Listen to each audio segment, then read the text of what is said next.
This is Arken, the third title from PSVR that places you in a unique sci-fi fantasy realm where you must unravel its mysteries by exploration and combat. This releases January 16th, 2025 for the PSVR 2 and PCVR headsets for $40 US, and for this review, we checked the game out on the PSVR 2 using the base PS5, though I will touch upon the PS5 Pro and PCVR improvements.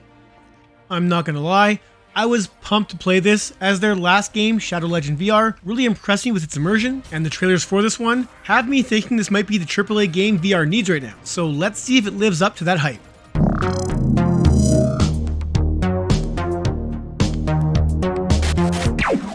Hello folks, before we get to it, don't forget to do all the YouTube things to help us out, and for more VR goodness, check out the Virtual Boys podcast, which airs live Thursdays at 9 PM Eastern Time on this channel. I'm Ryan for the VR Grid, let's get to it. It's not often when one of the most anticipated games of any year comes out in the beginning of that year, and yet, here we are with Arken, a game that's been on my radar since the first trailer released back in late 2023, as what I saw in that footage honestly blew me away. The rather small studio seemed to be upping their game substantially by not just increasing the scope from their previous title, but by also giving it a presentation that would give most AAA VR developers a run for their money. Now, I'm not gonna lie, the story here is a bit convoluted, at least as far as I can tell, but you play as a being summoned by the Celestial Custodian who must investigate a terraformed world in search of the Grand Arborist who has ceased cultivation of the planet and has cut off all communication. It's your job to uncover the truth behind his disappearance, and while that sounds relatively simple, the more you play, the more obstacles get in the way of that simple task. An opening tutorial stage teaches you the basics of, well, everything, including long and short range combat, climbing, harvesting, and all the other things you'll do, and there is a lot of stuff to get to in this game. The planet you're on is called the Biochasm, and said Biochasm, as far as you're concerned, is broken up into smaller areas which you must explore, killing all the enemies in your way and finding all of that stage's secrets. The enemies in question are some kind of biomechanical robots that patrol each area, and once alerted to your presence, will do everything they can to take you out. A full physics-based combat engine is at play here, so for those looking to get down and dirty, parrying and blocking attacks, you can. And for the most part, I'd say it's pretty damn satisfying. The foes in question will use a variety of attacks, and it's up to you to not just memorize how they come at you, but also react quickly, as they can surprise you with quick attacks, or even gang up on you, and when they do, they don't relent. Thankfully, you also have two ranged weapons, a pistol and rifle, which will be needed to take these guys out from a distance, and thanks to a rather beefy mod system, you can customize each of these weapons to your liking. All of your weapons run an Arkenite, which are batteries you can find around each map or purchase at the store station, with each weapon depleting that energy based upon the power of said shot or attack. In order to unlock or modify your weapons, you'll have to find schematics in each stage or purchase them at the store, which must be downloaded and printed at a weapon station and then added as you see fit. These can change your single shot pistol to an automatic one, or one that can shoot buzzsaws, your rifle to a bowgun or energy beam, and you can swap out your sword for a dagger, mace, or even a throwing axe, which you can recall just like Thor's hammer. On the weapon type, you can customize scopes, laser sights, stability mounts, and a host more, leaving you essentially endless options to choose how you want to play the game. I already mentioned the store and the weapons crafting station. There's also a smelter where you can drop all your collected garbage and get some extra loot, as well as a health station where you can dump some local flora into it and create health injectors. And as far as the combat goes, you also have optional shields, grenades, and mines to assist your efforts. I love just how many options you can unlock to make the game feel a little more personal, though I will say not all weapons are created equal, and while of course you unlock better upgrades the further you progress, I felt many of the gun types to be a little underpowered, forcing me to get up close and personal to dispatch my foes a little faster. Now, as far as the overall combat experience goes, I think it works relatively well, with the melee at times feeling quite visceral, but with enough strategy and depth to make me feel like a badass when I needed to, or take my time for those lethal strikes. Any one foe isn't too hard to dispatch, minus the bosses of course, which are quite troublesome, though getting ganged up upon by two or more was trouble and something I tried to avoid.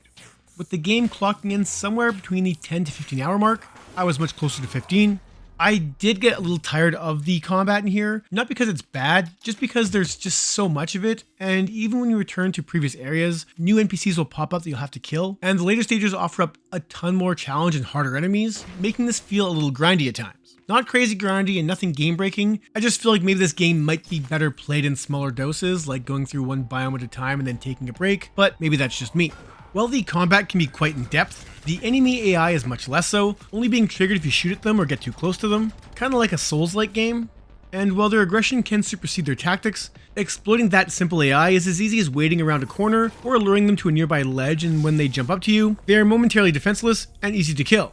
Even larger foes can be stumped by just keeping a tree in between you, allowing you to pick off their armor until they are ready for an easy kill.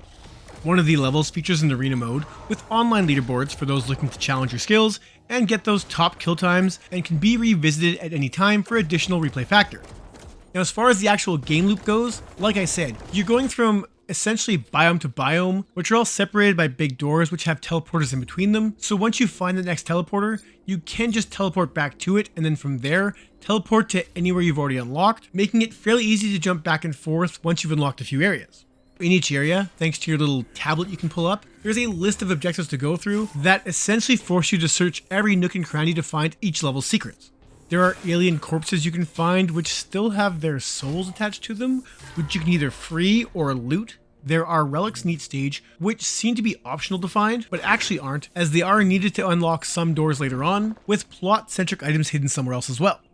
In Metroidvania style, some areas in a particular biome might not be accessible until later on once you find another item somewhere else, which you can then return to unlock those doors, and while your tablet might tell you where to go for which items you need to unlock the door you need to, that's not always the case, so I wouldn't spend too much time if you get stuck in one place, as there's plenty more game to move on to, and you can always come back. Beyond just walking and running around, you'll have to creep through vents and swim in bodies of water to find all the level secrets. The last major movement mechanic is climbing, which is done by kind of flicking your wrists, which brings up your climbing spikes, and then you can climb basically anything wooden or organic. And honestly, the climbing in here is some of the best and most intuitive I've ever experienced in a VR game. It's so easy to navigate this world that once I got used to the game's controls and what the game wanted of me, it became second nature to climb up damn near everything, swim to a stage's depths, and explore every nook and cranny to make sure I found every secret. And there are a ton of secrets. This game, for better or worse, is a collectathon, as you'll be collecting junk, Arkenite batteries, money, heads, energy, fruit, schematics, weapons, and other items which might help unlock more of the stage. Seriously, no joke, to find everything in one stage is gonna take a long while, and while that might sound kinda tedious, it's not. The game loop here is fairly addicting, and the level design here is top notch, and while some of these biomes might seem a little bit smaller, especially in the early goings of the game, they are packed full of areas to explore, and oftentimes turn out to be much bigger than they first appear. The emphasis here is more on exploration than combat, and while the combat is a focus, loot hunting is the driving force here, so keep that in mind if you're interested in buying this. There's both an automatic and manual save system at play, which I found to be forgiving, though if you die, you'll respawn at the last teleporter you passed, and while the game can be plentiful with batteries and health injectors and other items, they won't replenish upon death. This means keeping an eye on your wrists for info on those items and your health, as you want to make sure you have a large supply of those items before you get into any heavy encounters. Now, as far as visuals go, man, Arken Age is a pretty game no matter what you play it on. Playing on the 90Hz native mode on the base PSVR, I did notice some pop-in and some fade-in, and while it did distract a little bit from the presentation, the graphics are so damned impressive that those small visual hiccups didn't take away from the splendor of this beautiful world. Dynamic lighting is on point, each level feels lush and vibrant and teeming with life, reflections in the water, how the enemies animate, heck, how you look. You have a VR body which you can toggle. I kept mine on, and what Vitruvius VR does well is immersion, and this is by far one of the most immersive VR games I've played in recent memory. Everything is packed with a ton of detail, and while up close some textures might falter a bit, taking a step back from those textures just reveals a gorgeous alien world that I love to be a part of.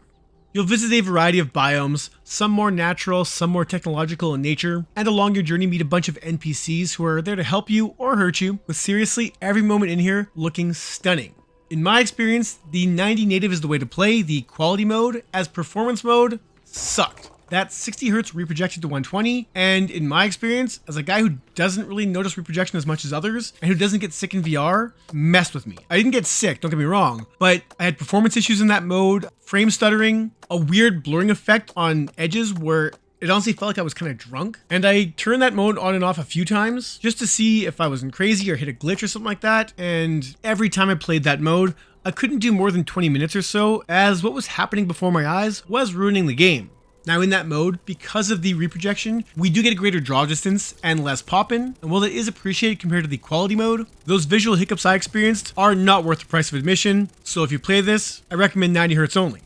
Now, if you're playing on PC or a PS5 Pro, these settings can be jacked up further to minimize that pop and fade in. And obviously, if you're on PC, you can extend those options even further if you got the rig to do so. Regardless, no matter what headset you play this on, you're going to be impressed by the presentation. Now, as far as audio goes, there's not much to say here besides the fact that it's perfect. Everything fits wonderfly, from the fantasy sci-fi soundtrack, the voice acting, weapon effects, ambient effects. Everything here is on point. The spatial audio works great, and I have nothing to complain about when it comes to audio, save for some of the enemy NPCs, which can be a tad hard to understand, but those come with subtitles, so not really much of an issue, and that's all I'll say about that.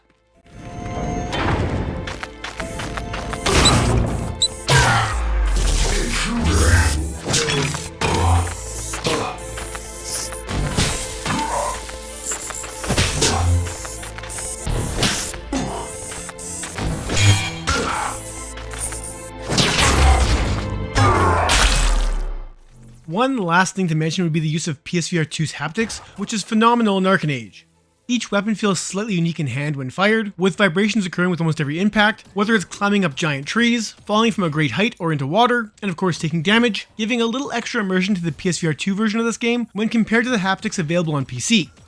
In summary, I think for some people, Arken might be a perfect game.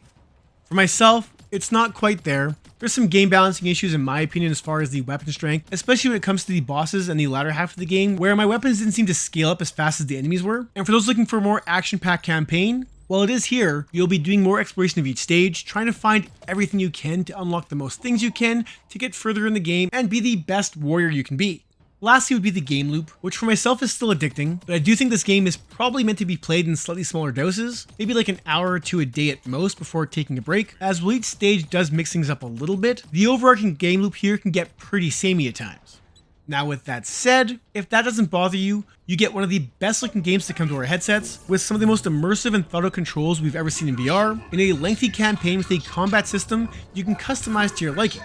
While the few issues I mentioned did hamper my fun factor a tiny bit, I am still super impressed with Arken and can already tell you that this is already in my Game of the Year contention. I'm going to give Arken an 8.5 out of 10. This is a fantastic VR gem. And that's it for this one. Thank you so much for watching.